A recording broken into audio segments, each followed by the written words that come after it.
currently in a war against the terror organization Hamas. And we know how hard it can be to keep up with all the news. So if you haven't had the time to stay on top of the latest developments out of Israel, we're here for you. I'm Ladar Gavelazi, and this is ILTV's Weekly Review. And Prime Minister Netanyahu was among the first world leaders to send Donald Trump a message congratulating him for his election as the 47th President of the United States. ILTV's Steve Leibovitz reports. We overcame obstacles that nobody thought possible, and it is now clear that we've achieved the most incredible political thing. Look what happened. Is this crazy?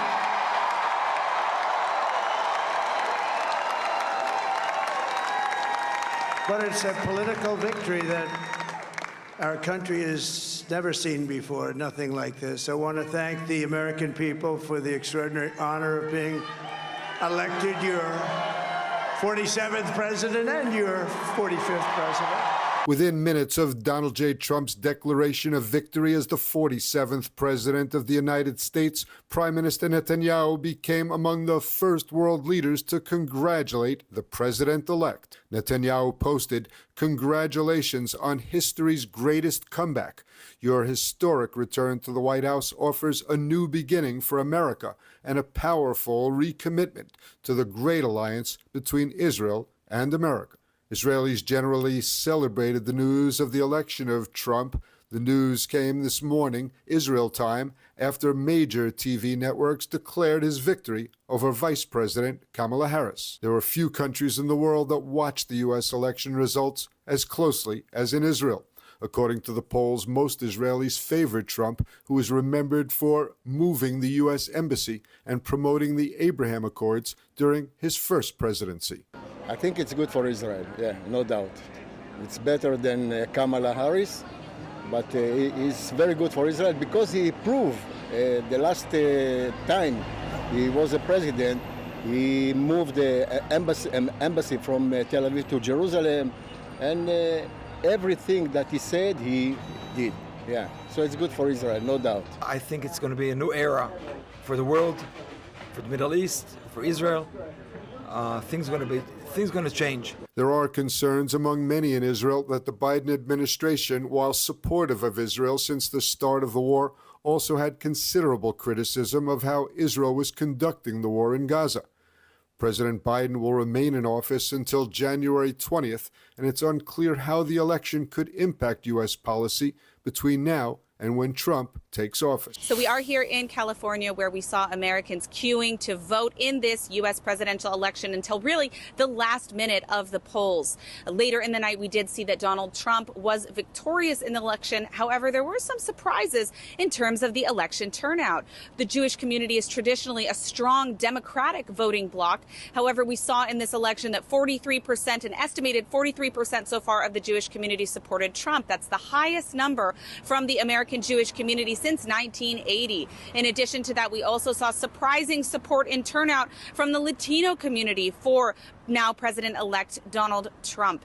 In addition to that, we saw that in the exit polls, whereas economy is traditionally the most important issue to American voters, we saw that the state of democracy was actually listed as the most important concern for Americans, with the majority of them viewing Donald Trump as a better candidate to respect American democracy. The issues after democracy that were the most important to Americans were, of course, economy in number 2, followed by immigration, abortion, and foreign policy only in 4%. This, of course, running in stark contrast to what we have seen from the far left and the anti-Israel groups claiming that the Gaza war is a major issue in this election cycle. Now, that being said, we have seen some protests already popping up across the country. In New York City last night, we saw anti-Israel protesters gathering and burning Israeli flags outside of the Fox News headquarters. However, thus far, we haven't seen any activities like that here on the ground in California. But of course, we'll keep you updated with every event happening here on the ground in this U.S. election. Back to you, Lidar. All right, thank you, Emily, on the ground in California. As Israeli efforts to reach a ceasefire in Lebanon continue, joining us to discuss the situation and what we can expect in the coming days is former Knesset member and senior fellow at the Atlantic Council, Ksenia Svetlova. Thank you so much for joining us, Ksenia. It's a pleasure to have you on. I'd like to start by asking you about Lebanon and the Prime Minister's recent statement that with or without a ceasefire, the IDF will continue to push back Hezbollah past the Litani. Do you think it's possible to achieve a ceasefire with the IDF even expanding operations in Lebanon? Well, I can tell you frankly that I hear for the last few weeks information about the upcoming ceasefire, and it seems to me very unlikely. It seems very unlikely because, first of all, despite some of the IDF goals that were achieved, it is very clear that Hezbollah is still an organic part of the Lebanese fabric, that it is not going anywhere, and that it is resilient in its objection to the realization and implementation of the 1701 UN resolution. So until there is a clear understanding that this is the basic assumption that the IDF goes back when Lebanon starts to implement the 1701 with some international supervision, of course, and so on, and the IDF has some opportunity to go back if things go wrong. Unlike the last time, there can be no ceasefire. That's just a logical outcome. Thus far, Hezbollah has rejected ceasefire efforts, as Israel, you mentioned, would demand freedom to act militarily in southern Lebanon if need be. Why is this so critical? Can you explain a bit more about why it's so important, given what we've seen from UNIFIL and from Lebanon, or what we haven't seen from Lebanon in the past almost 2 decades? Well, when we are looking at this almost 20 kilometers band between the Israeli border and between the Litani River, it's important to understand that it all became one huge military base. Israel was aware of some of the activities, of much of the activities that were going on there, but even the IDF commanders who had the information about it, they were surprised of the volume, of the scope of what happened during the last 18 years, since the Lebanese war in 2006. When we are discussing the pushing back the Hezbollah beyond the Litani, what does it actually mean? Because we are speaking about villages such as Kafr Kile, Aita Shab, and many, many others, Marun Aras, of course, Bin Jbeil, that they are comprised. The population is comprised of Hezbollah fighters and their families. So even if the fighters themselves will go back 20 kilometers, how we will prevent their going back to their homes? We are talking about their homes. So these are not foreign fighters. These are part of the fabric of the southern Lebanon.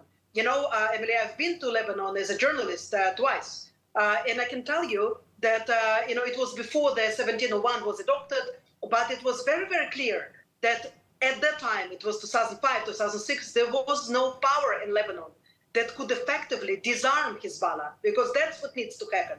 Hezbollah needs to be disarmed beyond Litani, around Litani, in all of the Lebanon, because Hezbollah fighters also hide in northern Lebanon. They try to go to Christian villages that actively fight, try to push them back. So basically, we have to talk not only about this very narrow issue of pushing back beyond the Litani. How does Lebanon and how does the world disarm Hezbollah on the Lebanon sovereign territory and returns the sovereignty to the Lebanese state? Is there a state? Can we talk really about something that is somebody that can take responsibility over there? For now, unfortunately, I don't see such element. We're also hearing rumors that the regime in Iran may be using proxies to carry out a more complex and more aggressive counterattack on Israel, perhaps even in the coming days. Would this be impacted at all by a ceasefire, whether in Lebanon or in Gaza, or we see it as completely unrelated to the Islamic Republic efforts against the State of Israel? Well, I think that we did hear in the past from various Iranian representatives, it was back in August, that if there will be a deal over Gaza, then they will reconsider perhaps their reaction. But I would suggest to everybody not to build on that too much, because Iranians, by now, they have their own score. They, it's not only about Lebanon, it's not only about Gaza.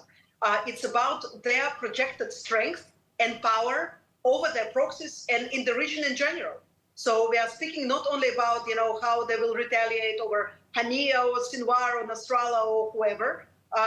Right now, this is the survival, basically, of the Iranian created the fire of ring, which they took proud for a long time around Israel, and their ability to manage successfully their proxies around the Middle East. I think that if there will be a ceasefire, there will, of course, there will be some pressures, perhaps, from the world and so on, to maybe wait or to make this reaction milder. But in any case, I think that the Iranians are now on this revenge mission, and I think that Israel has to be very smart about it, strong about it, and not to count on any occasions such as possible ceasefire. That I do not see it coming, and if it will be coming, it might be a big mistake. All right, well, unfortunately, we are out of time, but thank you, Ksenia Svetlova, for your analysis today. Thank you. The Islamic Republic of Iran is preparing an elaborate attack on Israel that could come at any moment now. Let's see more of the latest on the Iranian threat. According to new diplomatic messages, the Islamic regime is planning a complex attack on Israel that will include the use of more powerful warheads than they used previously. The regime also intends to use the Iranian army to carry out the attacks. Iranian sources claim the attack will most likely take place after the U.S. election, but prior to the inauguration of a new president. In response to the threats from Iran, the U.S. government has been firmly committed to Israel's defense. On Thursday, CENTCOM Commander General Kurila visited Israel in solidarity and held a situational assessment with the IDF in addition to the THAAD missile defense systems that the U.S. sent to bolster Israel's security. As the threat from Iran looms over Israel, the regime has ramped up internal suppression while the world's attention has been on Gaza and Lebanon. In October alone, a record 166 executions took place in Iran. Overnight, the regime also executed a 20-year-old Iranian Jewish man, Arvin Garamani, who was on death row for being a non-Muslim who defended himself against a Muslim knife-wielding attacker. The execution also falls on the anniversary of the start of the Iranian hostage crisis in 1979, when radical mobs stormed the U.S. Embassy in Tehran and took dozens of Americans hostage for 444 days. Every anniversary, the regime holds celebrations of this event by burning American flags and chanting "Death to America," and this year is no exception, with more disturbing scenes from Iran. This follows Khamenei's recent comments threatening not only Israel, but the United States as well. And on the eve of the U.S. election, Prime Minister Benjamin Netanyahu fired his defense minister, Yoav Gallant. While the two had been at odds for quite some time, the announcement came as a surprise, prompting anti-government protests overnight. ILTV's Ariella Lehiani joins us now with the full story. Ariella, what can you tell us? Yes, thank you, Ladas. I'm here now in Tel Aviv in the same spot where just last night thousands of Israelis gathered to protest Netanyahu's decision to fire Defense Minister Yoav Gallant. Now, this is, of course, a very controversial move, specifically during a time of a multi-front war. However, it is no secret that the two have been at odds for many, many months, and this is, in fact, the second time Gallant has been fired. And just as we are seeing now, we saw then many protests erupt across the country. Take a look at more in the following report. In a surprise announcement, Prime Minister Benjamin Netanyahu fired Defense Minister Yoav Gallant Tuesday night, citing a crisis of trust. בעיצומה של מלחמה, יותר מתמיד, נדרש אמון מלא בין ראש הממשלה לשר הביטחון. ולצערי, אף שבחודשים הראשונים של המערכה היה אמון כזה, והייתה עבודה מאוד פוריה, במהלך החודשים האחרונים, האמון הזה נסדק. ביני לבין שר הביטחון גלנט התגלו פערים משמעותיים בניהול המערכה, והפערים הללו נולדו בהצהרות, בפעולות שמנוגדות להחלטות הממשלה ולהחלטות הקבינט. The Prime Minister said even though many attempts were made to bridge the gaps, they kept getting wider, adding that this crisis of trust did not allow the proper continuation of the management of the war. Netanyahu announced that Foreign Minister Israel Katz has been appointed to replace Gallant as Defense Minister, while New Hope party leader Gideon Saar would replace Katz as Foreign Minister. Gallant and Netanyahu have publicly clashed for months over the objectives of the ongoing war in Gaza and in Lebanon. During this time, there were multiple reports in Israeli media that Netanyahu was considering replacing him. After being fired, Gallant addressed the country and said he was fired over his stance on three issues: the ultra-Orthodox draft legislation, the imperative to bring home the hostages, and the creation of a state commission of inquiry into the October 7th massacre. Gallant ended his televised statement by paying tribute to the IDF. כאן, במעמד הזה, אני מבקש להצדיע לנופלים ולבני משפחותיהם, לפצועים ולנכים, לחטופים ולמשפחותיהם, וללוחמי צה"ל באשר הם. אני סומך עליכם ואני מצדיע לכם. And it's day 396 of the war in Gaza. Hamas has announced that Mohammed Sinwar, the brother of its slain leader Yahya Sinwar, will be the terror group's new commander. And with the announcement also came the Hamas rejection of ceasefire proposals. ILTV's Devo Klein reports.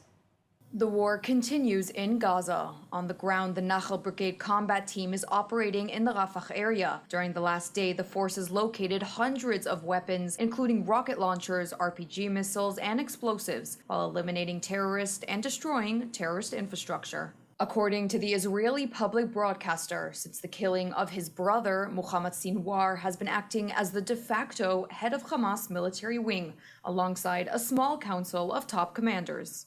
The U.S. State Department announced that Hamas had rejected a proposal for a short-term ceasefire and hostage release deal, indicating that the terror group was refusing to budge from its key demand for a withdrawal of Israeli forces from the Gaza Strip, even after the killing of its leader, Yahya Sinwar, last month. Meanwhile, in a decision that will impact aid distribution in Gaza, Foreign Minister Katz has announced the Israeli exit from an agreement reached with UNRWA in 1967. Last week, the Knesset voted to end UNRWA activities inside Israel, leading Katz to declare the end of an agreement signed in 1967 after the Six-Day War, allowing the group to operate in Gaza and other territories captured in the war.